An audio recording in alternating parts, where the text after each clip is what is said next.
This is definitely not something I'd want to see on a watch that costs more than $20. I'll say that. Hey, Warenotice, Shane here, and welcome back to another tech video on the Warenotice Technology YouTube channel. If you're new here, please take a moment to consider subscribing so you don't miss out on all my other awesome technology videos about things like, for example, smartwatches, phones, computers, tech accessories, and just so much more. In this video, we will be unboxing, of course, the $20 Wyze Watch. I'm very interested to see what a $20 smartwatch gets you, and as you can tell by this picture of the little guy right here, it looks a lot like the Apple Watch. Right here it says it has women's health tracking, activity and heart rate tracking, blood oxygen, and over here it says sleep tracking, customizable screens, and waterproof. We can just go ahead and pull the inside out, and wow, there it is right there. Look at this guy right here. When I see it in person, it looks even more like an Apple Watch. So let's peel this little... Oh yeah, that's always fun to do. And then we can pull it out of the box right here. Quick start guide right there. And last but not least, it looks like we have a USB cable and little magnetic charger. So we can just come around and man, I swear this looks so much like an Apple Watch. Oh yeah, look at this. So now I've got the Wyze Watch all set up and connected to my iPhone. That was a pretty easy process. You just go into the Wyze app and add a new device, and then essentially just scan the QR code that appears on the Wyze Watch right here. And I've been playing around with this watch a little bit, and I will say it feels like a toy, for lack of a better word. Because look, for instance right here, it's only got 9 apps on it. So that's definitely not even close to the selection if you're on like a Wear OS watch or an Apple Watch, for example. So first things first, let me show you how to switch the watch face on this watch. I do kind of like these colorful watch faces right here. That's definitely nice. But all you gotta do is, well, first you gotta make the screen come on right here, but then if you hold down on the screen, and I'm pressing fairly hard, this is exactly my point right here. See, it's kind of hard to get it to do what it's supposed to do. Okay, so I'll try again. So hold down on the watch face. Okay, there we go. And now we could switch watch faces. This sort of reminds me of the watch face switching UI on the Apple Watch as well, but okay, now the screen went off again. So come on, come back on. Okay, and it already switched the watch face on me. So let's see. Look, we got all these different faces. This one looks pretty interesting. Oh man. That's definitely a funky one right there. Let's see. We can switch it again. Oh boy. Again, guys, keep in mind, this is a $20 smartwatch. And let's look at all the different apps on the watch. So we can just press this button right here and boom, there are the apps. And it looks like one disappeared because I swear I saw 9 earlier, but it looks like now it's down to 8. But anyway, let's look at some of them. So let's go check my heart rate. That's definitely an interesting feature. When I saw it had a heart rate monitor and can also check blood oxygen, I was interested in checking that out for sure. So right now it's just showing a beating heart. Let's see if it can actually tell me my heart rate for a whopping $20. And it says I'm at 87 beats per minute. Now, anyway, moving on, we can go over here to the next app. This is for sleep tracking, so it can track your sleep. I'm not going to sleep right now though. So now next app, it's got cycle tracking. Then after that, we've got an alarm app. So let's set an alarm for, I don't know, I guess 6:07, and let's see what happens when it goes off. Okay, no, I said 6:07. Come on.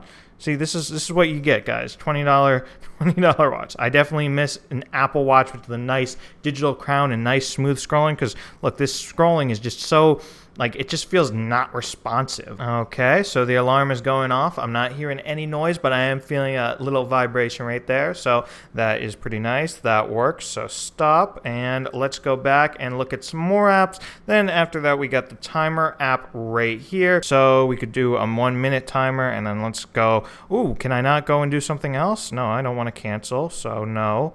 And okay, I guess you have to stay in the timer app. That kind of stinks right there that you can't go and do something else. You know, I'll cancel the timer then.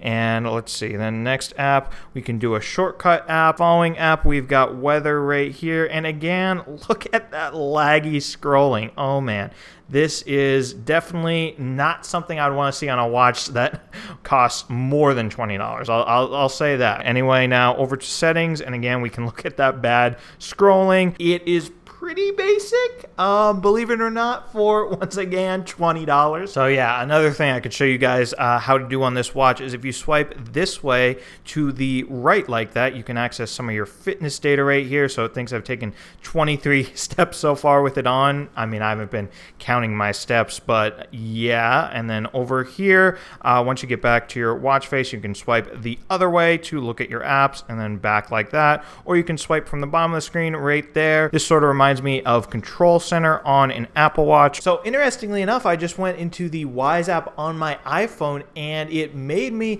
update the watch's firmware. And now, believe it or not, look at this. The O2 monitoring app is back. So let's try it out. Blood oxygen monitoring on a $20 smartwatch, baby. 98% blood oxygen. Ooh, 97%. So now here we are in the Wyze app on my iPhone. As you can see, Wyze Watch 47 over there on the top. Here on the top as well, it says clock face, where you can edit and add other watch faces to the watch. So it definitely stinks that you can't seem to customize them or add more on the actual watch itself. You have to do it in the app, it seems. These are a lot of very colorful and funky watch faces. Again, this just adds to my assessment earlier that this watch almost seems like a toy, like not like a serious smartwatch.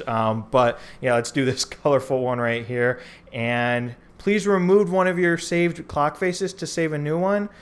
Okay, I mean, we can remove this one. Wait, so you can only have 3 saved watch faces at a time on this watch? Oh man, that is definitely not good at all. Okay, clock face installing, please wait. Wait, so do I have to sit here and wait for this like face to download? And this looks like it's gonna be a long wait. Look how slow this is. Okay. Guys, I like, not to bash a $20 smartwatch, but come on, this thing, it's a piece of crap. I mean, there's no way to otherwise put it. Look, it's still loading a watch face, and you can only have 3 on this at one time. And as you guys have seen, like scrolling, nothing is smooth on this. Like the refresh rate on this screen must be like super duper low. I mean, it's embarrassing. And there's only like, what, 9 apps on this watch? I really don't see a need for this product to exist. A crappy $20 smartwatch. I mean, it's not even accessible too. Like I pre-ordered this smartwatch in early December 2020, and now I finally just got it in April. When I actually bought the pre-order, it said that this watch would be shipping in February, and obviously if I got it in April, that's still 2 months late. So yeah, also if you guys enjoyed this video, definitely be sure to smash that subscribe button and subscribe to the Warenotice Technology YouTube channel for more awesome technology videos just like this one. Just thank you guys so much for watching, and thank you so much for subscribing. Warenotice out with the $20 Wyze Watch right here, and man, I gotta get this guy off of my wrist. Bye.